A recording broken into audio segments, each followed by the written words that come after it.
This is K.M. Weiland, and you are listening to the 551st episode of the Helping Writers Become Authors podcast.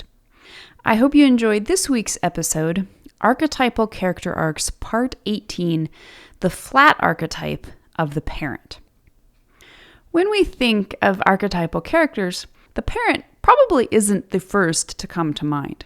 Despite the fact that becoming and being a parent is one of the most obvious initiations within even our modern lives, we don't often think of the parent with the same enthusiasm as we do the hero. And yet, they are intrinsically linked. The parent is the flat or resting archetype that follows or results from what is currently our most iconic character arc, the hero's journey. In some ways, as with all archetypes, this is merely a symbolic evolution, since not all heroes, fresh from their battles, will literally settle down to start families. But not only is the parent historically the next obvious step for the hero, it is also a deeply symbolic transitional period between the first act of a character's life and the second act. Remember, the first act of the life cycle of archetypal character arcs represents approximately the first 30 years of the human life, during which the primary transformation struggles of the maiden and hero arcs are defined by the challenges of relationship with self. Successful completion of the hero arc signifies that the character has been able to achieve both individuation from the tribe as a child and reintegration back into it as an adult. Now, as the parent, the character rests upon the turning point into the challenges of the second act, during which the primary transformation struggles of the Queen and King arcs will be defined by the challenges of relationship with others, and particularly the power dynamic of relating to younger people who have less power. The parent's quote-unquote rest before the next transformation of the Queen arc signifies a period in which the character can regroup after the travails and victories of the now completed hero's quest. In essence, the character is a soldier returned from war who may now enjoy a hard-won and justly deserved peace. More than that, as a flat archetype, the parent has the opportunity to bless the kingdom to which he or she has returned. The character is now an adult with a good deal of important life experience. Whether the character uses this experience to teach and rear actual children, or more symbolically in simply contributing to the health of the larger community, the result will be the opportunity for other characters to learn from the parent's hard-won thematic truths. Therefore, we can think of the parent archetype as the hero at home. The previous arc is that of the hero, the subsequent positive arc is that of the queen, and the subsequent positive negative archetypes are those of the passive snow queen and the aggressive sorceress. It has become something of a cliche that the hero's journey should end with the protagonist getting the girl and riding into the sunset. Usual complaints aside, this in fact refers to something of deep symbolic import. Specifically, what is being dramatized is the hero's return to and reintegration into the community, not just as the youth he was before, but as someone ready to form a union with another person and perhaps begin raising and teaching the next generation of characters.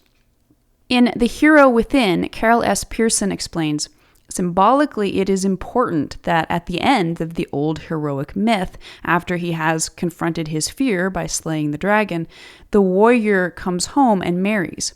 The reward for his battle is that he becomes, finally, a lover. Pearson is here referencing the warrior archetype more specifically than the hero, although of course they share much in common, archetypally speaking.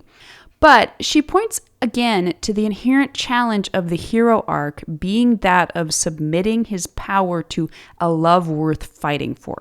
Within the hero arc itself, it is possible, although not required, that this love be romantic.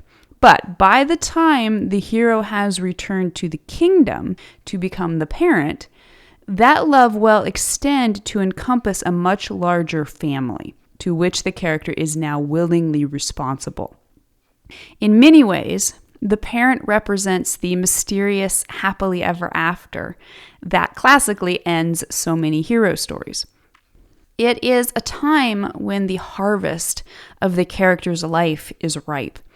Even if circumstances are not literally perfect in the external world, for example, the character works long hours in or out of the home in order to take care of the family, they are stable. And the character is primarily content with the status quo. Any personal changes that are yet to occur will take place later in the subsequent Queen arc. For now, war is over, and life seems to be going exactly as it should.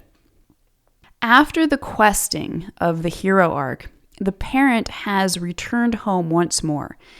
However, it can be helpful to realize that the village that comprised the normal world at the beginning of the hero arc has, at least from the character's perspective, broadened into a larger kingdom.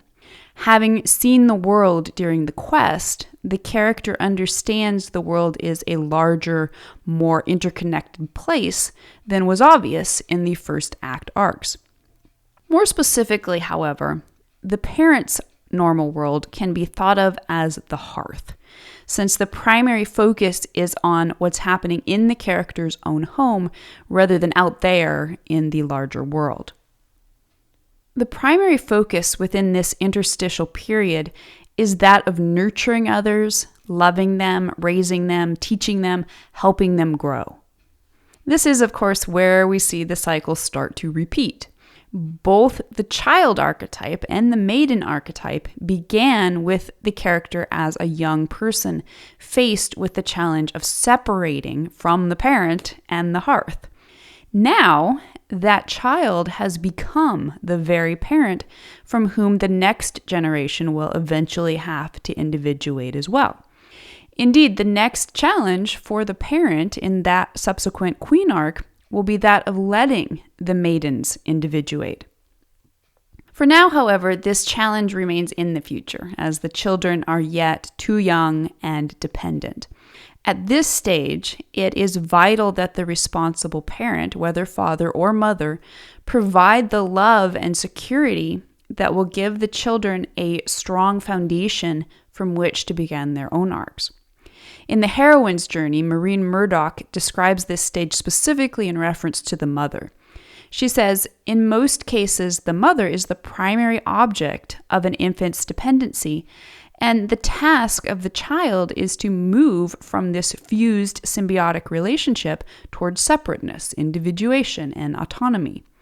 If the mother is perceived by the child as a source of nurture and support, the child will experience her as a positive force. If she is perceived as neglectful or smothering, the child will experience her as destruction. Although the parent, like all the flat archetypes, does not represent transformation, it is still a period of great valor. More than ever, the parent represents a character who now bears great responsibilities for the well-being of others. True parents, who do not devolve into the negative counter-archetypes, will prove themselves steady in the face of trial and temptation. As Pearson says of this period, perhaps you have always been very independent and like to explore the world, but then you have a baby. Now you must sacrifice some of that desire for exploration in order to care for your child. To do it well, how can you access a more nurturing potential within yourself? The true parent is able to act as a positive and stable force within the world thanks to the thematic truths learned in the previous arc, and especially the immediately previous arc of the hero. That truth may be thought of as simply, all my actions affect those I love. By already completing the hero arc, the parent has already proved his or her ability to sacrifice out of love. Now, that sacrifice continues in a more prosaic, but no less poignant way. It is via the daily affirmation of this heroic truth that the parent is able to enact tremendous change within the lives of supporting characters. Most obviously, the parent will parent his or her own children, but the relationship can, of course, also be symbolic. The parent may mentor children or young people who are not related, or may even act the parental role toward chronological peers. What is important is simply that the children are characters who have not yet reached the same level of initiation as the parent. Although the parent can influence change for any younger archetype, he or she is most likely to enact an important formative relationship with the maiden. The parent-maiden dynamic is extremely important, since the maiden arc represents the child's first and most important struggle against the parent. This almost always represents a tremendous challenge, not just to the maiden, who is struggling to individuate, but to the parent as well. Few parents understand the lessons of the previous arcs well enough to consciously allow and even guide a young maiden in separating from them. Pearson says, in a world that changes rapidly, it is a rare set of parents who actually can groom the next generation for what is to come. To the degree the parent fails in representing the thematic truth to the maiden or any other character, he or she risks becoming the antagonist in that supporting character's own story, as we've seen via the maiden's symbolic antagonists of Too Good Mother, Naive Father, and even Predator. The parent most obviously shows up in stories of family drama or comedy. Sometimes these stories are explicitly about the trials of being a parent, such as in Steve Martin's comedy Parenthood. Or the story could be about the coming of age of a maiden, but shown through the perspective of the parent. Stories in which a parent takes on the system to defend a child in some way are common. It's also common to see the parent represented by a teacher character who acts positively within the lives of students, even or especially if the students are not receiving proper parenting at home. Parent protagonists can also be seen in stories that focus less on actual parenting and more on the struggles of providing for one's family. What is central to all of these stories is a specific relationship dynamic between a character who provides some sort of care and guidance for at least one younger or more vulnerable character. Now, some examples of the parent archetype include the following, and as always, you can visit my website and its story structure database for structural analyses of a few of these. We have Hagrid in Harry Potter and the Philosopher's Stone, among others, Malin Eatonton in Steel Magnolias, Kay Miniver in Mrs. Miniver, Marmee March in Little Women, Hans and Rosa Huberman in The Book Thief, and Andy Taylor in The Andy Griffith Show. So stay tuned. Next week, we will study the flat archetype of the ruler. And in the meantime, I hope you'll stop by the site and tell me your opinions. Can you think of any further examples of stories that feature the parent?